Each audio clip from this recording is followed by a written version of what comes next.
开箱凡人，我们都是不平凡的凡人。Today I'm going to be speaking in English because we have our first ever guest that is going to be speaking in English. I'm really excited. Dain Said. Hi, Dain Said. Hi, Thank you so much for joining us today. All right, a little introduction on Abang Dain. So he is a Malaysian film director. He's a scriptwriter, a storyteller, a filmmaker, and also an actor. And he has directed several films, including Bunohan in year 2011, which has won the Best Malaysian Film Award at the 25th Malaysian Film Festival, and also Interchange in 2016, which premiered at the 69th Locarno Film Festival. Am I right? Did I get that right? Yeah. And also recently, he has a new film that has just been in the cinemas. Yeah. Harum Malam. Yes. Wow, right. We're going to be talking about that in a moment. Okay. But I would love to talk more about you first, Okay. Director Dain. So from what I've known is you've been to film school. You studied film. Yeah. And it's a really interesting point to me because I feel like a lot of Malaysians filmmaker, no offense to those who attended film school, but from what I know is a lot of them, they do not have that that background where they decided to attend film school, and after film school decided to come back to Malaysia to produce more films, because a lot of people who have trained overseas, they will choose to just stay abroad. Yeah. What made you decide that, okay, this is what I want to do? Was it a popular option back in the when No, you were... I mean when I first started, I mean that was sometime in the 80s. I was a young man and I've always wanted to make films or to be a filmmaker. When I was growing up in the 70s and then 80s, and even there wasn't a lot of film schools. There wasn't a lot of people wanting to make films. It seemed a very distant thing to try and achieve. But I'd known since I was like very young that's what I wanted to do. Now the reason I came back was very simple. I grew up a portion of my life in Malaysia, in the East Coast, Kelantan, and then a bit in KL.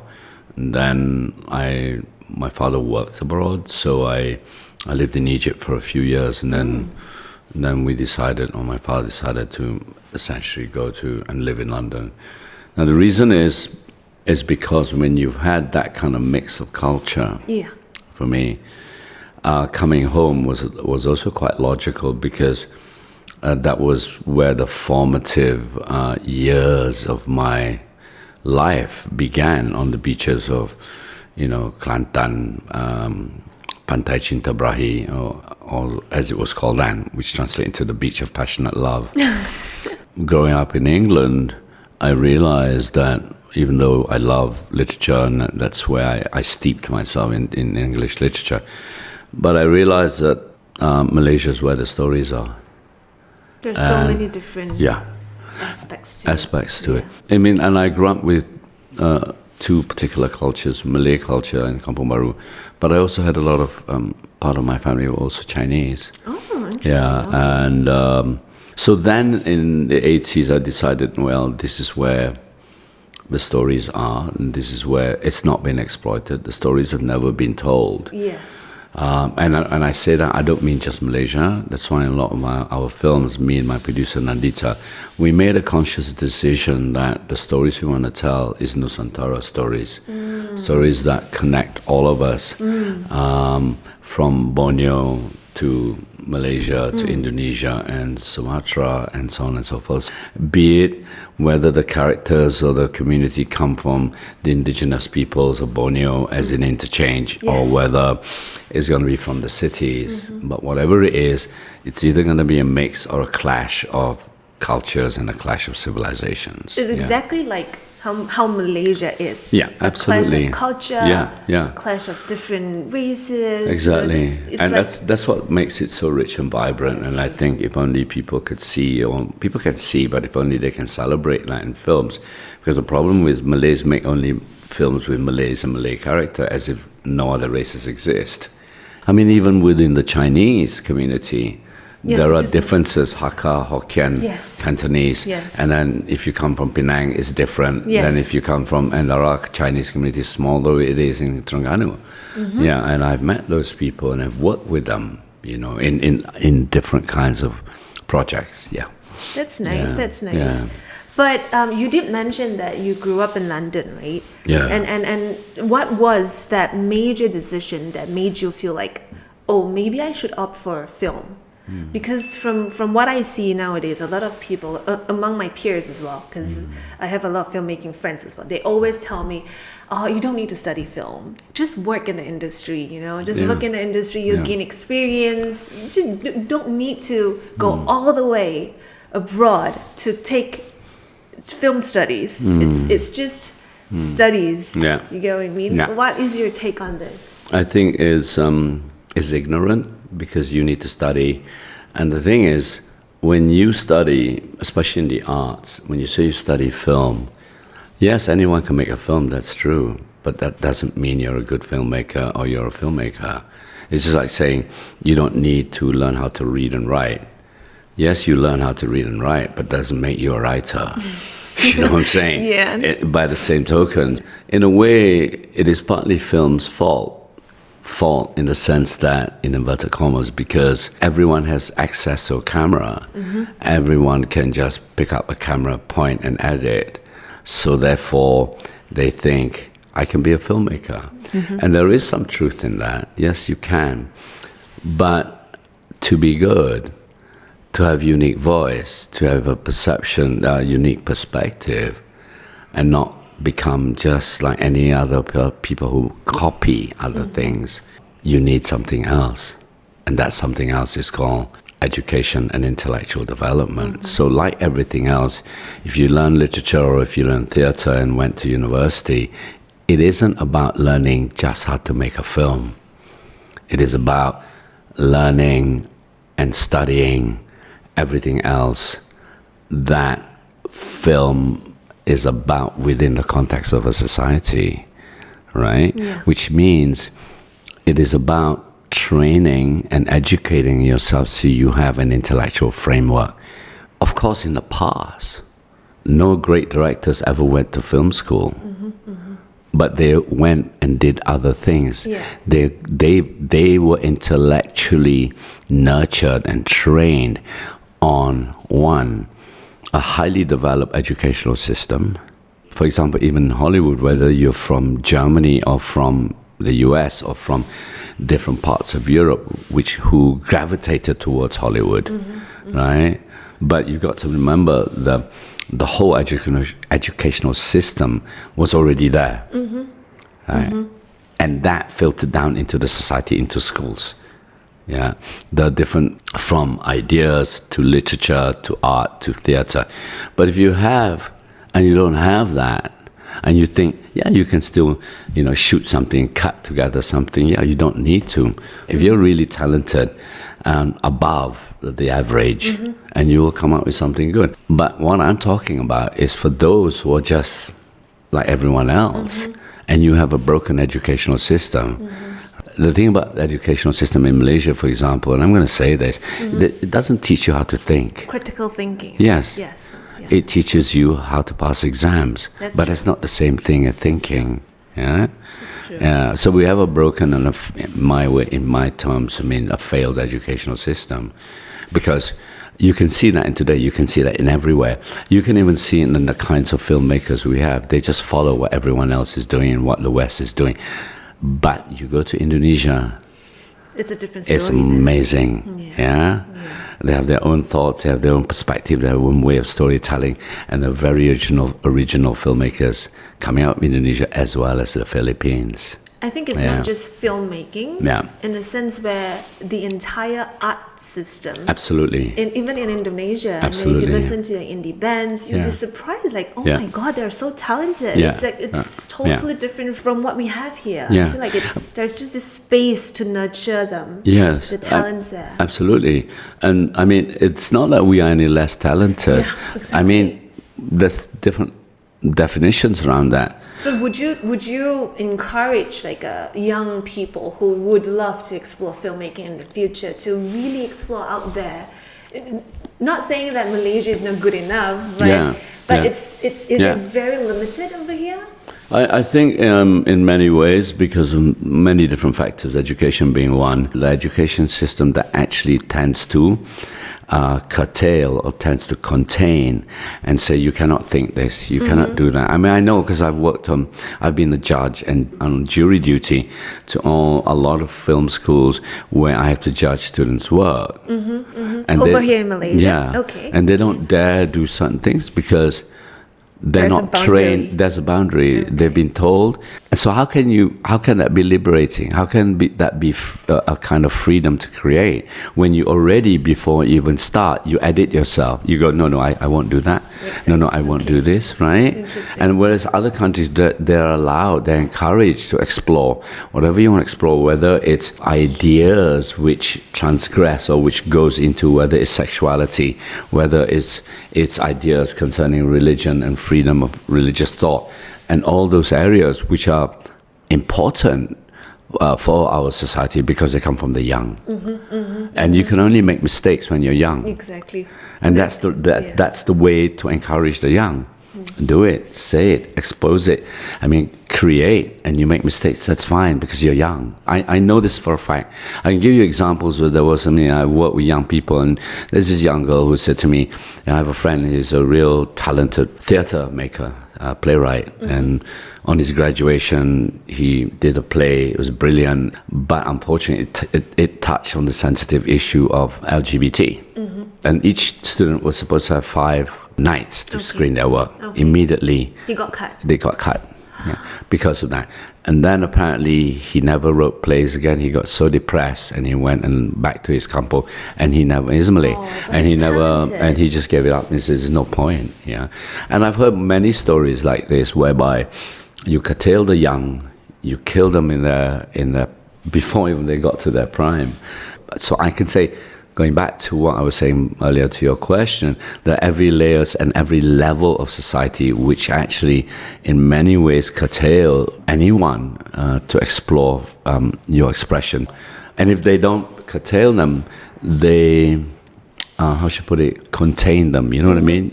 That's the whole point about culture, is to be able to express, and then you have a debate or a discourse around the issue, but you don't just slam and come down and try to threaten people because they have a different point of view and a different opinion. You know, That's true. how are you going to develop as a culture? You know, that's true. yeah. So yeah, that's a very nice take on that. And I know that you write your own stories as well. Yeah. So you not only direct them. Do you prefer writing your own stories and directing them? Is there a reason behind that? In Bunohan, I wrote that alone, and then I gave it to Nandita, my producer, who then re-looked at it, worked at it, and discussed with me, and then I went back to write the next draft and the next draft. But with Interchange and Nandita, from very beginning, and even in Interchange, she comes in on the inception of the idea, because she's a creative director, she's a producer. And so by knowing the script from the seed and inception, I think she feels she works better in producing, because a lot of people think producing is accountancy. It isn't. So if it's accountancy, I'll get an accountant. But the thing is, Managing budgets. Yeah, managing budget, but they don't understand. But it's not just that, right? No, it's not. Yeah. It's how you translate what the director wants. For example, I want, lenses which may not fall within the normal range, and then she has to make the decision, and the decision will be based on, do I really need it? Let's look at the screen, at the shots and the scene. So things like that become really crucial. But to go back, now the thing is, I love the process of writing. Okay. But I'm slow. I'm a slow writer. It's always better to work with, for me, a team or at least one other person. And because sometimes you have, the process is you go through so many things in your head. Yeah. And sometimes all you need is for somebody to say, no, Dain, that's right. That doesn't work. This doesn't work. Because you're struggling with it, You know what I'm saying? Yes, I understand. Yeah. There's no output, you know. So when there's someone else, you could get validation from that absolutely. person. Or even just it's like a guideline. Okay. It helps you to therefore process certain things faster. It must mean that you must trust your producer a lot to have her to make that decision for you when you are writing the story. Yeah, I mean, it's not that she makes the decision; it's that we discuss, and then through that discussion, then I can make a decision. I make the decision. No, I think you're right. Okay. And sometimes we fight, but it's a good fight. Because the fight isn't about me or her. Yeah, it's whether it makes the script better. That's all. That's nice. That's nice. Yeah. Do you find that, you know, if from a creative aspect of this perspective, do you find that directing your own script makes it easier? It's a good question, actually. When you write your own script and you write somebody else writes a script, both are easy, but from a different point of view. If I write my script, there are many things that I know and I'm close to it. Okay. Some things you think about, some things are intuitive. It's like, I know this is right. Yeah. But there are times in that script, I know I'm not sure how this is going to work. But then you run it by the producer or somebody else. But in general, I feel much more at home or comfort that, this is how I'm going to approach this is how I'm going to approach this. I know for sure. Mm-hmm. For example, if you work with somebody else, what happens is sometimes moments when there's a doubt, or moments when you don't actually know. Okay. Yeah, there are some things. There are something I really know, and there's something I don't know. Yeah. And suddenly you wait and you think, I'll find out. And sometimes right before the shoot, you still don't know. Oh, you know what I'm saying? Yeah. All right. And where do you usually get your inspirations from? Well, even for writing, for creating a story. I do a lot of reading, so sometimes I call them trigger mechanism. You write something, and it's just something that you see on the page. It could be a line. It just suggests something, or a photograph. Okay. So a lot of things goes back to that thing I was talking about, which is, you know, when you ask about the film school, you can have snippets of ideas, right? And sometimes they come through music. And then if you don't have that, maybe you can, but it'll be limited to perhaps your own experience, which is not bad. I mean, wherever you grew up from. But you have these other things, they instantly fire a kind of a connection. It's like, you know what people say about your brain or computer, right? Yeah. You're wired, and then when you have these tools, then your wiring just open all the drawers. Exactly, your wiring is different because you have all this information. The resources, and the information is in many ways, you know, like an artist who paints. You know what's called a palette, right? They have all the colors and they can mix and choose what colors. If your color is only limited to 10 palettes of colors, it's rather than 20, then obviously it's always going to be limited to those, which doesn't mean you still can't do good work or transform it, but it just means that, you know, I think there is a limit to what you can do, you know, that's it, Nice. All right, we were talking about inspirations, right? So I'm actually curious, where did Harum Malam got its inspiration from? Is it based on from a true event or a true story or something that happened around you? No, I mean, I think sometimes all you need is the seed of an idea, and it was a seed, and that was, you know, about a family or a boy who help other people. And me and Nandita, my producer, we knew we wanted to make a story, a ghost story.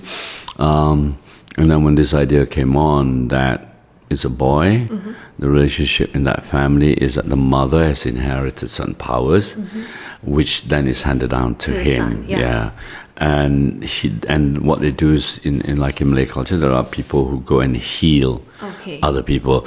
Healing means, you know, either they're sick or they've been possessed or they're sick. which is a kind of spiritual sickness, not just physical sickness. So that's when the idea grew up. And then I kind of sat down with Ben Omar and wrote a story, what we call a story flow, which is not a script. We just wrote the story. Yeah. And then we sat down together, all three of us, and decided to write the script together. All right. Yeah. All right. Somehow or other, the story got developed in my head that it's about family, and it really is also about abuse in the family.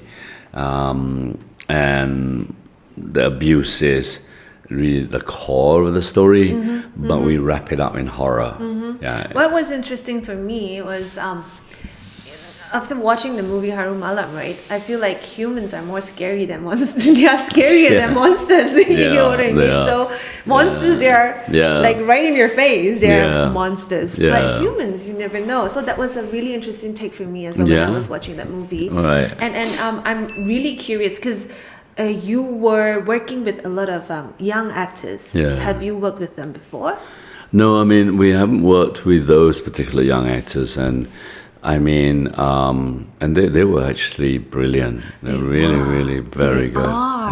They are. And I'm surprised to know that it's Shasha's first experience acting. Yeah, Ani Sasha, that's her name. She acted as the girl. Yeah, a boy.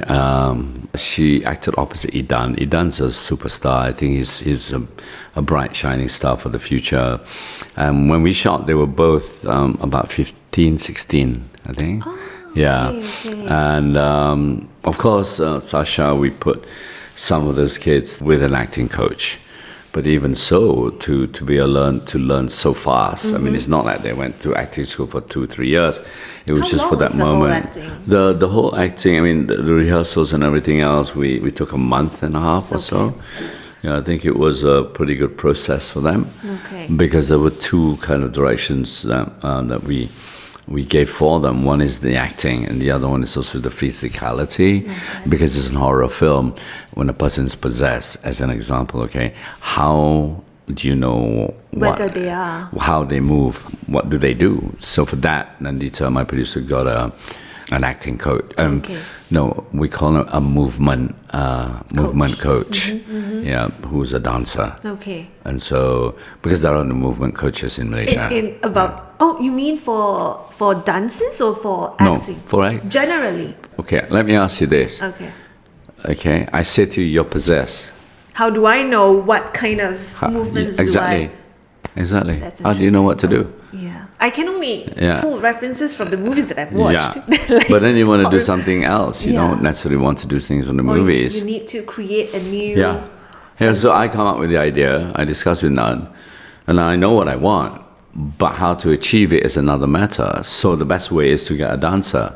That is why I think that the scenes where the kids were possessed, they were really convincing. It was so, and it's so like it gives you the creeps when I was watching the film, because I didn't know there was a movement coach to that. I was like, how did these actors do that? So there was this one part where a boy she was possessed and her fingers were like that's what I wanted. Yeah, and I was just looking at that. I was doing it in the cinema itself. I was like, how like to that detail, because it was so detailed. It's not just the body movement, it's up to the fingers. First of all, there's no movement coach. Nandita created that from Malaysia, and then so we called a dancer. We spoke to 2 to 3 different dancers, and then we chose one. And the reason I chose that person was because he does contemporary dance. So did the other two. But with this guy, he said to me that the dance he does is based on the movements of peoples from the Nusantara region, in other words, indigenous people, and all. He looks at their movement, and that's when we felt that is the right person, because that's what I was looking for. So anyway, so we got that person, and then we devised together with him. I said, I want this kind of movement. I want something raw, and I think with the girl. Sasha, she took on board some of those things and created her own, which is really wonderful. It is. As how it should be. I mean, you should know you're an actor yourself, right? It was really nice. So I was browsing through some of the interviews that you've done, and I noticed that all your actors, especially young ones, they all said that it was such a fun and warm experience working with you. I am really curious, like, how do you usually approach your actors in terms of directing? Do you, is there any specific ways, or do you let them devise or improvise their own movements, their own acting, or do you have like a approach to that?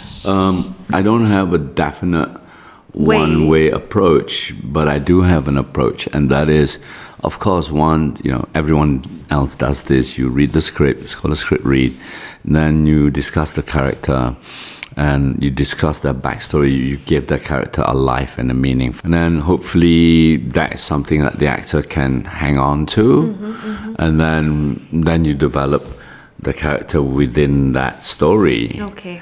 But you also have to give them a wider context. This is a moment in your life. Maybe it's not a good moment, or they're coming to a crisis, and I think then they can tap into the past. What happens to them at a moment of crisis? Do they lose it? Do they, all those things?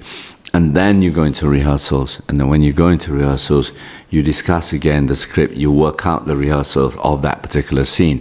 And once you've done that, and then for me, I rehearse, and then I don't know, I like this idea that let's break that up. Okay. Yeah, let's not keep to that. Oh, let's do something else. Okay. Yeah. So try different things. Yeah, so you're not stuck in that particular way. You can always return to it. Yeah. And sometimes I even do sometimes movement exercises. Sometimes, I ask them to act backwards. I ask them to act, or if they walk backwards. Sometimes it's just to break the mold of what they've been taught and what they've been doing for years.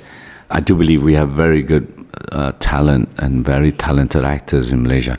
The only problem is, and all the actors tell me, it looks like, sometimes for them it's very difficult, and a lot of people blame actors, but actually it says, if the material is shit, what am I going to do with it? You know what I'm saying? So for them, a lot of it is the material they get given, and secondly, that's the fundamental basis. There's not a lot you could do. And then, of course, how the director approaches that story, you know what I mean? Yeah, I get what you mean. You are an actor yourself. I've watched you in No, in I try. I'm not an actor. I absolutely adore your performance in Vira. Do you think being an actor helps in directing in ways? It depends on the people. It depends on that person. It helps only in as far as what happens in terms of the relationship between you and the actor. Okay. That's why I feel that there's a lot of directors also. I know some of them who work differently with actors, and sometimes I think there's this notion, especially in the indie art house cinema, they call it anti-acting, so they don't let them act.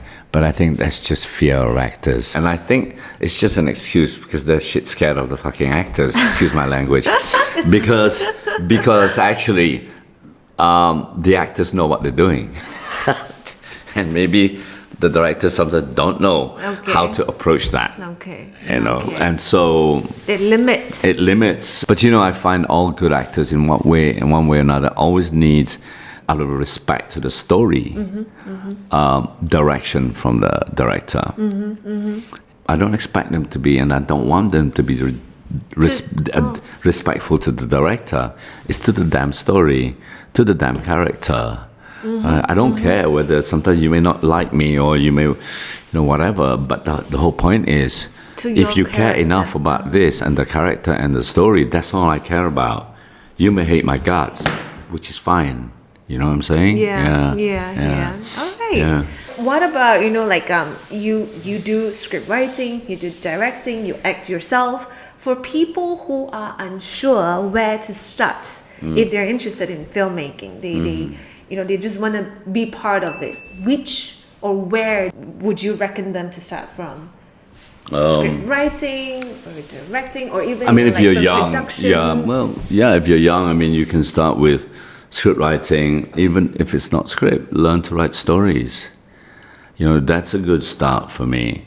And if you really want to act, because I'm not an actor, I only did it as a favor to Adrian Tay, who asked me to come in. As well, right? Yeah, Yu Hang as well, and they're friends. And I said, sure, I'd love to do it for fun. and then it turns out that people like it. So I'm happy that they do. You are a talented actor who is. You have other priorities, but you should have been an actor. Actually, thank you. But I have theater friends who wanted me to try and act. My problem is I'm too self-conscious sometimes. And it came late also. I mean, for me, it's I'll do it in front of a camera, but then I'm more comfortable. For me, to be on stage in a theater, that's the true mark of whether you can act or not, because it's really amazing. You are naked in front of the audience. And it's live. And it's live. There's no second take. There is no second take. There is no close-ups. There is nothing. You're just there. And so that's scary. That is scary. It's damn scary, man. I don't know I could do that. That's why. You should try. I will be there to support. All right. I think towards the end of our interview here, any last piece of advice to young aspiring filmmakers out there? Okay. Simple piece I of mean, advice. I can only say that if you're interested in films and you want to make films, I think because I judge a lot of young talented filmmakers coming out of Malaysia. Really, truly, I'm not just saying that. It's developed. I was quite surprised actually, and there's now as much, and in fact not more, younger Chinese filmmakers and Malaysian filmmakers who are really, for me, producing the work that I can see is extremely good. And so I would encourage it, but I also would encourage that, perhaps if they want to also to look beyond our shores to make films, whether to act or to even produce. There's only one thing I'd say, I wish there were a lot more young people who'd say that they want to learn how to produce and be a producer, because it is essential and so crucial to the creative work and to directors in general. To be producers. To produce. There's a lot of work put into that. Nice. All right. Thank you so much for your time today. You too. All right. Thank you for your time. All right. Bye.